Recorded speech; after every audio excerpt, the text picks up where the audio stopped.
السلام علیکم. نن زه د مار د چیچلو په باره کې فرست ایډ تاسو ته خول غواړم چې د دې فرست ایډ زده کول هر چا له پکار دي. کله چې یو سړی مار وچیچي نو د لکه کم ځای کې دی وچیچي نو دغه شان دی یو پټی به راواخلي او ما ته پته چې دا پټی خو پار ځای کې نه نو تاسو څادر چې دی څادر که ډېر قیمتي ومي خو نه دا مریض دغه ډېر زیات ضروري دی. د هغې نه داسې یو غټ پیس کټ کړئ لکه دا چې دی او اوږد اوږد او کم ځای لکه مثال په طور باندې د خپل دا ځای چیچلی ده نو فوراً به تاسو د دې ځای کې نه دا پټی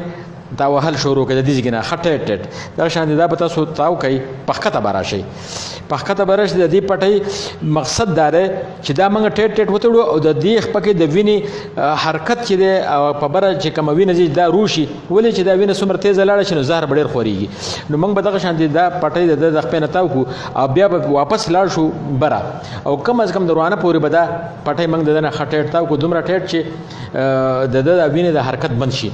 لکه مثال په طور باندې دا موږ دې کې راورسوله تاسو اوس یې نه چې دا خپه بنده شوه بیا تاسو به دې به په خپل خو هیڅ کله نه ځي څوک به یا په شال یا په سټرچر کې به اچوي او د دې نه علاوه تاسو به وختاً فوختاً د نوکونو سین کوئ چې دا نوکونه خو تورېږي نو که لږ لږ تور څه خبره نه ده خو چې کله تاسو پوه شئ دا ډېر تور شو نو بیا به دا پټۍ تاسو دغه کوئ ډیله کوئ او یو 5-6 منټه چې دا نوکونه دا رنګ بدل شي نو بیا به دې تاوال شروع کوئ خو مریض به خپل خو نه ځي. دغه شان دي که اوس پر لاس کې مثال په طور باندې دا ځای وچیچو نو د دې ځای کې نه پټی پتاو کوئ په ښکته به راشئ دا لاس به پکې پټ کوئ نوکونه نه واپس بیا لاړ شئ او د دې ځای کې پورې به تاسو دا لاس مکمل بند کوئ او دی به دا لاس حرکت نه کوي. د دې نه علاوه دا مریض چې دی که فرض کړه لاس یې ولې چیچلی دی نو که دی حالات مناسب و نو دی هم په شا باندې واخلئ یا په کټ کې ویسئ. ولې چې هلته کې که دی په خپلو خپو ځي نو هلته کې د تلو سره د ده په د وینې کې د ده سرکولیشن سیوا کېږي او چې سرکولیشن سیوا شي نو دا زهر به زر به برخورېږي. نو یو دا احتیاط ډېر زیات ضروري دی. دویمه علاوه دا نوکونه چې دا نوکونه به تاسو د لاس هم ګورئ چې دا شنه کېږي خو نو که شنه کېدل نو بیا به لږ څه دپاره دا کوله وهئ. دا خبره ما نوټ کړې ده چې موږ له یو څو داسې مریضان راغلي دي د لرې علاقو نه چې هغو د مار زهر لکه دا ځای دی نو دوول دا ځای دومره کلک تړلی دی په رسۍ باندې او یا په ربړ باندې چې 5-6 غنټې پس موږ ته د دوره رسېدل نو دا لاس بالکل تور شوی بیا که موږ دغه آزاد هم کو خو لاس یې رنګ ځای نه راتو او داسې وخت راغلی چې د هغه لاس یې خپه کټ شوي ده. دغه شان دي د خپې سره هم دا چل شوی دی نو له دې وجې نه دومره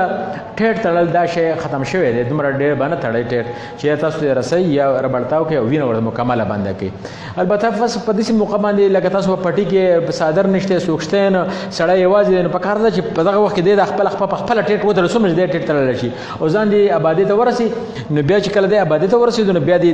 دا نمونه عمل په کور کې وکړي. ولې بعض اوقات یو سړی په پټي کې دی او دی ملګری ورسره خواته نشته څوک نشته نو دی خو به سخو کول غواړي که نه نو خیر دی دغه وخت کې دی وتړي. بل دا چې کله اسپتال د مریض راشي نو موږ د مریض لکه دغه وګورو چې آیا دا مار چلی دی که هسې دی دغه دی. د مار د چیچلو علامت دا دی چې دا به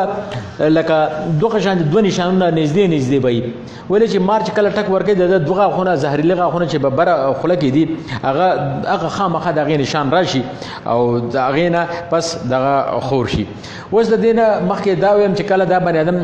داسې تاسو اسپتال ته بیا په ده باندې تکلیف و ډېر زیاته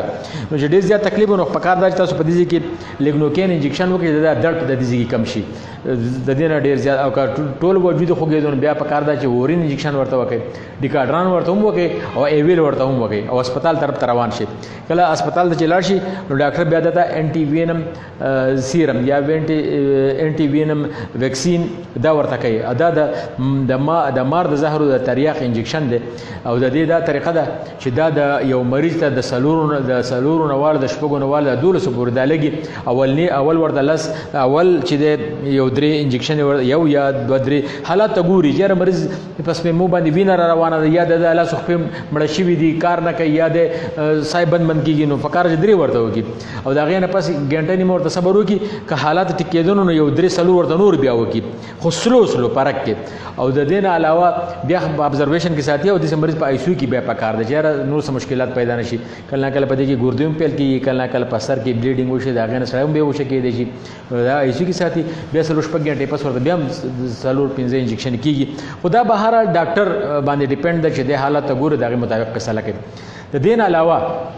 د لوی او د وړوکي یو شانتي ویکسین دي ولې چې زهر خو دواړو ته یو شانتي دي نو هغه په هغه طریقه به واړه ته هم د